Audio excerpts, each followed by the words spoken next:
तो इस वीडियो में हम लोग सीखने वाले हैं इंटरेस्ट कैसे कैलकुलेट करते हैं, how to calculate interest under GST. जहां हम लोग इंटरेस्ट के बारे में सब कुछ सीखेंगे कि इंटरेस्ट कैसे कैलकुलेट होता है, उसमें नंबर ऑफ डेज कैसे निकालिएगा, किस सिचुएशन में कितना परसेंट आप इंटरेस्ट कैलकुलेट करिएगा, यानी 12%, 18%, 24%। ये सारा कुछ हम लोग विथ एग्जाम्पल, प्रैक्टिकल और प्रोविजन में क्या बोलता है इंटरेस्ट को लेकर कितना परसेंट, ये सारा कुछ हम लोग डिस्कस करेंगे इस वीडियो में। वीडियो छोटा लेकिन बहुत इंपॉर्टेंट होने वाला है। अगर कहीं भी आपको वीडियो अच्छी लगे तो एक लाइक ज़रूर करिएगा। चैनल को सब्सक्राइब नहीं किए तो सब्सक्राइब करके बेल आइकन दबा लीजिए ताकि आने वाले फ्यूचर में वीडियो जितने उसकी इंटीमेशन आपको मिलती रहे। तो विदाउट वेस्टिंग ऑफ टाइम चलिए वीडियो में आगे बढ़ते हैं और सीख लेते हैं इंटरेस्ट कैसे कैलकुलेट करते हैं with proper examples. Notification number 13/2017 के द्वारा गवर्नमेंट ने ये नोटिफाई कर दिया था कि इंटरेस्ट का रेट क्या होगा किस सिचुएशन में। यानी कि अगर आपने डिले पेमेंट ऑफ टैक्स किया, यानी आपने लाइबिलिटी डिले डिस्चार्ज किया है, उसके ऊपर इंटरेस्ट जो लगेगा अप्लीकेबल होगा वो होगा 18% पर एनम के हिसाब से। और साथ में ये भी बताया गया था कि आपने अगर एक्सेस आईटीसी क्लेम कर लिया है किसी पीरियड में तो उस पर भी आपको 24% का इंटरेस्ट देना पड़ेगा इंस्टेड ऑफ 18%।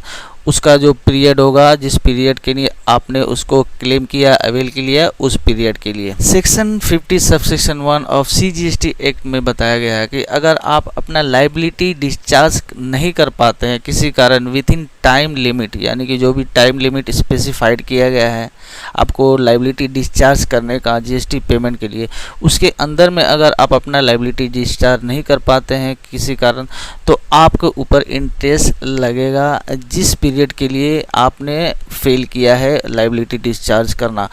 18% करके आपको इंटरेस्ट लगेगा, मैंने ऑलरेडी आपको पहले भी बता दिया है। और अगर आप किसी पीरियड में आईटीसी एक्सेस ले लिए हैं, आप जो आपका एलिजिबल आईटीसी नहीं है फिर भी आपने वो आईटीसी ले लिया है, तो उसको आप रिवर्स करोगे जब, तो उस केस में, उस कंडीशन में आपको उस पीरियड के लिए, जिस पीरियड के लिए आपने उस एक्सेस आईटीसी को एंजॉय किया है, आप उस पर इंटरेस्ट दोगे 24% करके। तो मेनली जीएसटी के अंदर में दो ही इंटरेस्ट का रेट है, 18% एंड 24%। 18% लग जाता है आपका जब आप डिले फाइलिंग ऑफ पेमेंट करते हो, लाइबिलिटी करते हो केस में, उस केस में आपको 18% देना है। और आईटीसी के केस में आपको 24% करके इंटरेस्ट चार्ज करना है, इंटरेस्ट की लाइबिलिटी डिस्चार्ज करनी है। इस पे मैं आपको कुछ इंपॉर्टेंट पॉइंट बता देता हूँ इंटरेस्ट को लेकर कि इंटरेस्ट अब हमेशा आप उस पीरियड के लिए देते हो जिस पीरियड के लिए आपने मान लीजिए एक्सेस आईटीसी अवेल किया या फिर आपने डिले पेमेंट किया, उसके ऊपर जो एप्लीकेबल रेट ऑफ इंटरेस्ट होता है उसके हिसाब से आप इंटरेस्ट डिस्चार्ज करते हो। दूसरी बात यह है, ये जो रेट ऑफ इंटरेस्ट है ये यूनिफॉर्म है सभी टाइप के टैक्स पेयर के लिए, अलग ऐसा नहीं कि अलग अलग टैक्स पेयर के लिए अलग अलग रेट ऑफ इंटरेस्ट है। ये यूनिफॉर्मल है, सभी टैक्स पेयर के लिए एक ही रेट ऑफ इंटरेस्ट एप्लीकेबल होता है। और तीसरी इंपॉर्टेंट बात जो है, आपको इंटरेस्ट का पेमेंट हमेशा कैश में ही करना पड़ता है। इंटरेस्ट की लाइबिलिटी जो आपको डिस्चार्ज करनी पड़ती है वो आपको कैश में ही हमेशा डिस्चार्ज करना पड़ता है, चाहे वो आप वाइल फाइलिंग ऑफ जीएसटी 3 भी करें या फिर आप एनुअल रिटर्न के समय करें या फिर आप ऑडिट के दौरान DRC 03 फाइल करने के पर्पज़ के लिए करें, आपको कैश में ही आपको लाइबिलिटी डिस्चार्ज करना है इंटरेस्ट का। चलिए अब इस चीज़ को हम लोग समझ लेते हैं एक एग्जाम्पल के लिए। मान लीजिए कोई कंपनी है ABCD लिमिटेड जिसका 10,000 का लाइबिलिटी है, जिसको उसको 20 तारीख से पहले डिस्चार्ज करना होता है। देखिए इंटरेस्ट कैलकुलेशन के लिए दो चीज़ मेन इंपॉर्टेंट होता है, आपको नंबर ऑफ डेज चाहिए जिसके लिए आपको इंटरेस्ट पे करना है, और दूसरा इंपॉर्टेंट चीज़ आपको रेट ऑफ इंटरेस्ट एप्लीकेबल जो है वो करना है। तो अगर मान लीजिए आपने लाइबिलिटी डिले डिस्चार्ज किया है, डिले पेमेंट ऑफ टैक्स किया है, तो उस केस में आपको जितना दिन तक आपने लेट पेमेंट किया उसका आप इंटरेस्ट वहाँ पे डिस्चार्ज करो। मान लीजिए कोई कंपनी है जिसका 10,000 का लाइबिलिटी बनता था, जिसको उसको 20 मई 2018 से पहले डिस्चार्ज करना था। 20 मई हो गया आपका due date. Due date important है इंटरेस्ट कैलकुलेशन के पर्पज़ के लिए, क्योंकि नंबर ऑफ डेज निकालना इंपॉर्टेंट है। नंबर ऑफ डेज निकालने के लिए आप 2 पॉइंट आपको लगेगा स्टार्टिंग डेट और एंड डेट, यानी कि स्टार्टिंग डेट जिस दिन से एप्लीकेबल होता है और जिस दिन आप टैक्स एक्चुअल पेमेंट कर रहे हो, तो उतना दिन के लिए आपने डिले पेमेंट किया तो उतने दिन के लिए लगेगा। तो ये डिले पेमेंट कब से शुरू हो जाता है, इंटरेस्ट कब से एप्लीकेबल हो जाता है, आपका ड्यू डेट के अगले दिन से आपका इंटरेस्ट एप्लीकेबल हो जाता है। तो ड्यू डेट क्या है, मान लीजिए किसी मंथ का GST 3B का जनरली मैं बोल रहा हूँ ड्यू डेट होता है 20 तारीख, तो 21 तारीख से आपका इंटरेस्ट की लायबिलिटी आपके ऊपर शुरू हो जाती है अगर आप डिस्चार्ज नहीं करते हो, लायबिलिटी का पेमेंट नहीं करते हो। कब तक लगेगा, तो जब तक आप जिस दिन पेमेंट कर रहे हो उस दिन तक लगेगा। आप जिस दिन पेमेंट कर रहे हो उस दिन तक, यानी कि स्टार्टिंग डेट से, स्टार्टिंग डेट हो गया आपका ड्यू डेट का अगले दिन से लेकर जिस दिन आप पेमेंट कर रहे हो, इस गैप के लिए आपको इंटरेस्ट देना पड़ेगा। तो यहाँ एग्जांपल में मान लीजिए देख लेते हैं, 10,000 लायबिलिटी किसी का था जिसको 20 मई 2018 को पेमेंट करना था, लेकिन अगला ने 20 जून 2018 को पेमेंट किया, तो यहाँ पे 18% का हिसाब से इंटरेस्ट एप्लीकेबल होगा एज पर सेक्शन 15। ठीक है, नंबर ऑफ डेज कैलकुलेट करेंगे तो यहाँ नंबर ऑफ डेज अगर आप कैलकुलेट करिएगा तो 31 डेज का है, क्योंकि 20 मई को पेमेंट करना था। ये अप्रैल का रिटर्न मान लीजिए, अप्रैल के रिटर्न के लिए जो ड्यू डेट होता है पेमेंट का जो होता है वो 20 मई होता है ना, तो 20 मई का ड्यू डेट था, तो उसने लायबिलिटी डिस्चार्ज नहीं किया है मानते हैं, तो अगले दिन यानी 21 मई से लेकर आपको 20 जून जिस दिन पेमेंट डेज के लिए हम लोग इंटरेस्ट यहाँ पे कैलकुलेट करेंगे। तो आउटस्टैंडिंग टैक्स आपका यहाँ पे कितना है, टोटल 10,000 है।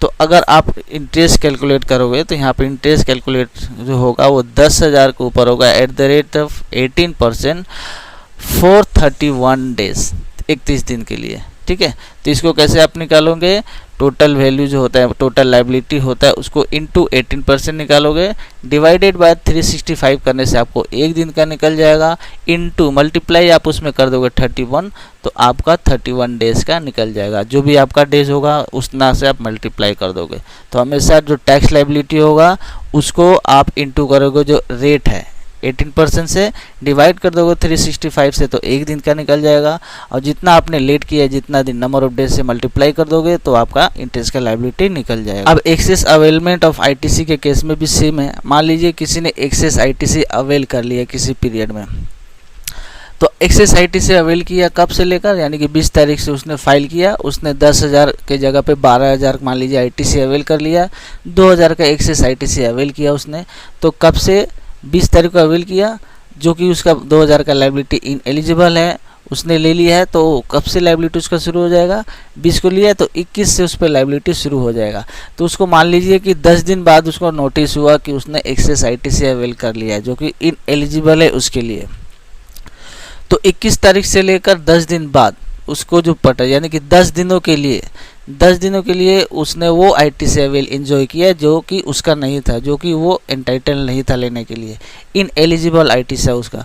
तो वो 10 दिन के लिए वो क्या करेगा, उस आईटीसी को तो पहले रिवर्स करेगा, लेकिन उस पर इंटरेस्ट भी देगा, यहाँ पे 24% के हिसाब से देगा, ध्यान रखिएगा। 18% कुछ केस में जब आप डिले पेमेंट ऑफ टैक्स करते हैं उस केस में, 24% केस कब लगता है 24% वाला, जब आप एक्सेस आईटीसी अवेल कर लेते हो बाय मिस्टेक या बाय एनी रीज़न। तो इस केस में, दूसरा वाला केस में आपने गलती से 2,000 एक्सेस ले लिया, उस पर आपने 24% का इंटरेस्ट देना है।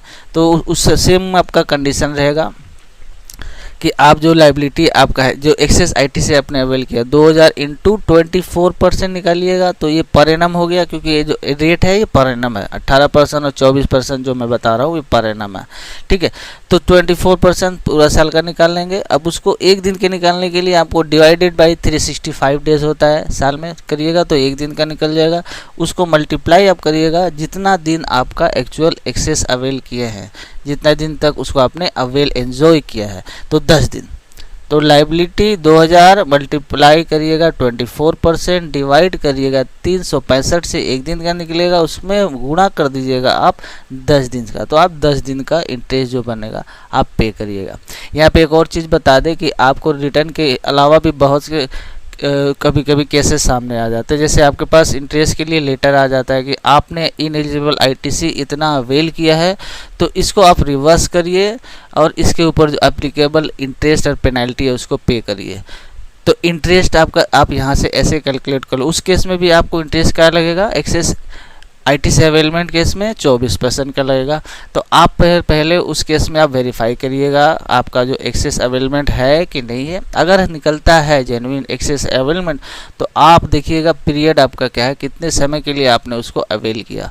तो स्टार्टिंग डे और एंड डे में पीरियड निकाल कर जितना फिगर है उसको आप 24% से मल्टीप्लाई करिएगा और जितना नंबर ऑफ डेज है उसको मल्टीप्लाई कर दिएगा, डिवाइडेड बाई 365 कर दीजिएगा, तो आपका इंटरेस्ट का लायबिलिटी वहाँ पे निकल जाएगा, जिसको आप DRC03 के थ्रू पेमेंट करके सेटल कर सकते हो। कैश में पेमेंट करना पड़ेगा, कैश पेमेंट करने के बाद DRC03 फाइल करना पड़ेगा।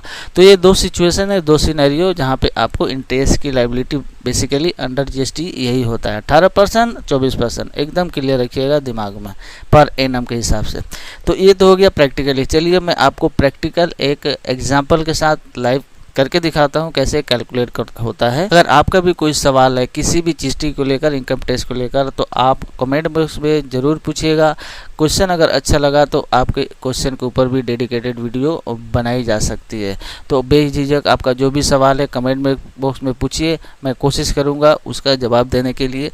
अगर क्वेश्चन ज़्यादा अच्छा हुआ तो उस पर डेडिकेटेड वीडियो भी बनाया जा सकता है। देखिए आपके सामने वही वाला एग्जांपल मैंने खोल लिया है एक एक्सेल शीट में, जहाँ पे 10,000 की लायबिलिटी है। यहाँ पे नंबर ऑफ डेज अपने को यहाँ पे निकालना पड़ेगा, ठीक है। पहला केस हम लोग लेते हैं कि डिले पेमेंट ऑफ टैक्स हुआ है उस केस में, और सिमिलरली हो जाएगा, सिर्फ रेट का डिफरेंस है, एक्सेस अवेलमेंट ऑफ ITC, वो आप कर सकते हैं इजीली। तो 10,000 की लायबिलिटी है। नंबर ऑफ डेज निकालने के लिए आपको चाहिए स्टार्टिंग पॉइंट, यानी स्टार्टिंग डेट से लेकर कब आप पेमेंट कर रहे हैं तब तक का। यानी कि अगर मई मंथ का लायबिलिटी है, मई 20 तारीख को पेमेंट करना था तो नहीं किए आपने, तो 21 से शुरू होगा और जिस दिन आप पेमेंट कर रहे हैं उस दिन होगा। यानी कि इस केस में एग्जांपल में 21 मई से लेकर आपको जून 30 को पेमेंट किया है, तो आपको जून 20 तक पेमेंट किया है, तो 20 तारीख तक, यानी कि 21 मई से लेकर 20 तारीख 31 डेज के लिए आपको कैलकुलेट करना है। तो देखिए यहाँ पे आपका फॉर्मूला क्या लगेगा, इंटरेस्ट के लिए लायबिलिटी जो होगी उसको आप रेट ऑफ इंटरेस्ट मल्टीप्लाई करिएगा, यानी कि 18%, डिवाइड करिएगा 365 दिन और मल्टीप्लाई कर दीजिएगा 31 यानी 31 डेज के लिए, जितना भी डिले नंबर ऑफ डेज है उतना से, तो आपका यहाँ पे निकल जाएगा। देखिए 152 रुपीज़ आपका लायबिलिटी इंटरेस्ट का निकल जाएगा। Similarly in case of excess availment of ITC है, आप सेम फॉर्मूला अप्लाई करिएगा। लायबिलिटी एक्सेस ITC जो आपने अवेल किया है वो मल्टीप्लाई करिएगा 24% से, डिवाइड करिएगा 365 से, मल्टीप्लाई करिएगा number of days excess availment जिसके पीरियड के लिए हुआ वो उससे, तो 10 दिन का है या 31 दिन का है जो भी है, आप उससे मल्टीप्लाई करके इजीली आप इंटरेस्ट ऑफ निकाल लीजिएगा। तो ये छोटा सा कॉन्सेप्ट है, GST में कोई बड़ा ये वो नहीं है जिसको वो दिक्कत होगा, लेकिन बहुत से क्या होता है विदाउट प्रॉपर इन्फॉर्मेशन कन्फ्यूजन रहता है कि कितना परसेंट कितना क्या है क्या नहीं है। ऑडिट अगर शुरू हो गया आजकल, देखिएगा ऑडिट के दौरान भी आपको इंटरेस्ट पेमेंट के लिए बोला जाता है, क्योंकि एक उसमें आपको बहुत सारे एक्सेस अवेलमेंट ऑफ ITC निकलते हैं, तो आपको बोला जाता है उसको रिवर्स करिए और उसके ऊपर जो कंसर्न इंटरेस्ट परसेंट लगता है उसके हिसाब से आप इंटरेस्ट पे करिए अलॉन्ग विथ पेनल्टी। तो उस हिसाब से आपको 24% करके उस पर कैलकुलेट करना होगा।